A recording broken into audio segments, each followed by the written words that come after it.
Hello students, we are meeting for the first time after your PT1 examinations.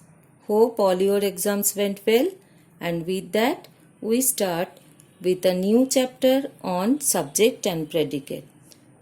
It is chapter number 5 from your language textbook. So let's start the chapter. Here I will tell you what is a sentence. You know that a sentence is a group of words that makes complete sense.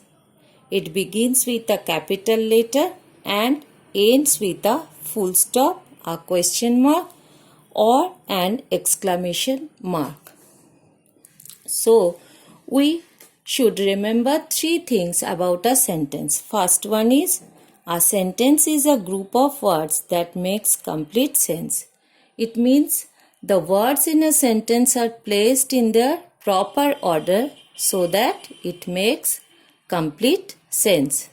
When a group of words are placed in their proper order and it makes complete sense, then we call it a sentence. Number 2, it begins with a capital letter. So, we always begin a sentence with a capital letter. And number 3 is, it ends with a full stop, a question mark, or an exclamation mark. So, we always end a sentence with a full stop or with a question mark or with an exclamation mark. In case of an assertive sentence, we put a full stop at the end. In case of an imperative sentence also we put full stop at the end of the sentence. But in case of an interrogative sentence, we put a question mark at the end. And in case of an exclamatory sentence, we put an exclamation mark at the end of the sentence. Let's see the examples. Where there's a will, there's a way. This is an assertive sentence, so we put full stop at the end. Could you walk faster? This is an interrogative sentence, so we put question mark at the end. How cold it is. This is an exclamatory sentence, so we put exclamation mark at the end of the sentence. Now, a sentence has two parts, subject and predicate. So, a sentence has two parts, one is subject and the other one is predicate. See the examples, then you can understand it clearly. Piku is playing in the garden. Here, in this sentence, I am talking about a person whose name is Piku. So, in this sentence, Piku is the subject. And if I ask that, what is Piku doing? He is playing. Piku is playing in the garden. So, here Piku is subject and the remaining part is playing in the garden is the predicate.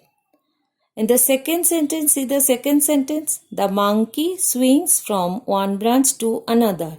Here in this sentence, I am talking about the monkey. So, in this sentence, the monkey is the subject. And what does he do? Swings from one branch to another. This is the answer. So, swings from one branch to another is the predicate. So, in this sentence, the monkey is the subject and swings from one branch to another is the predicate. Let's see the definition of subject and predicate. What is subject? The subject of a sentence is the noun or pronoun about which we are saying something. It may be a word or a group of words. So, the subject of a sentence is the portion where is the noun or pronoun about which we are saying something. And the subject may be a word or a group of words. What is predicate? The predicate refers to what is being said about the subject. It always includes the word. So, the predicate portion refers to what is being said about the subject. And remember that it always the predicate always includes the verb. How we identify the subject? To identify the subject in the sentence, we ask who or what before the verb. If we see the first sentence, Piku is playing in the garden. If I ask that who is playing in the garden, the answer is Piku. Who is playing? Piku is playing. So here Piku is the subject. And see the second sentence, the monkey swings from one branch to another. If I ask that who swings from one branch to another, the answer is the monkey. So in this sentence, the monkey is the subject. In interrogative and exclamatory sentences, the subject comes in the middle or at the end of the sentence. To identify the subject, ask who or what before the verb.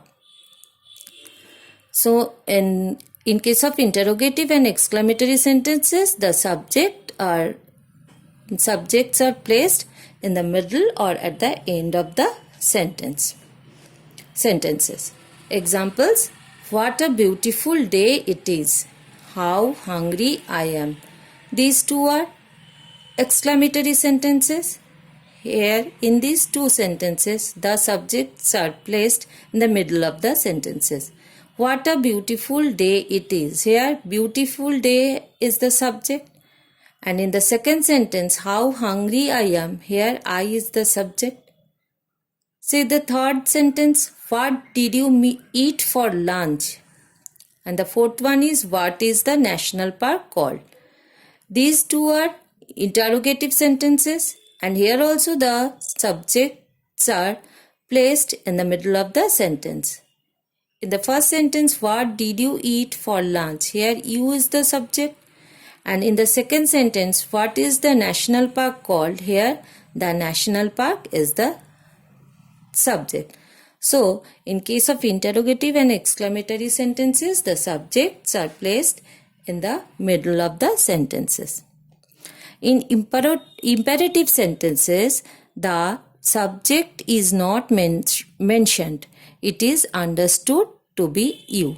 So in case of imperative sentences, the subject is not mentioned and you have to understand it. Examples: keep quiet. It means you keep quiet. Here you is not mentioned. In the second sentence, stop the car. It also means you stop the car. Here also you is not mentioned. Generally, the subject is usually placed at the beginning of the sentence, but in some cases the subject may also be at the end of the sentence. So generally the subject is placed at the beginning of the sentence. If we see the example, Piku is playing in the garden. Here Piku is the subject and it is placed at the beginning of the sentence. But sometimes the subject is placed at the end of the sentence. See the example. In the middle of the road lay his toy. Here his toy is the subject, but it is placed at the end of the sentence. One more example is, at the bottom of the river lay his axe. Here also his axe is the subject, but it is also placed at the end of the sentence. So generally the subject is placed at the beginning of the sentence, but sometimes it may be placed at the end of the sentence. Okay students, that's it all for today's lesson. Hope you have been able to understand what I have taught you. We will meet in the next video. Until then, keep learning. Bye students.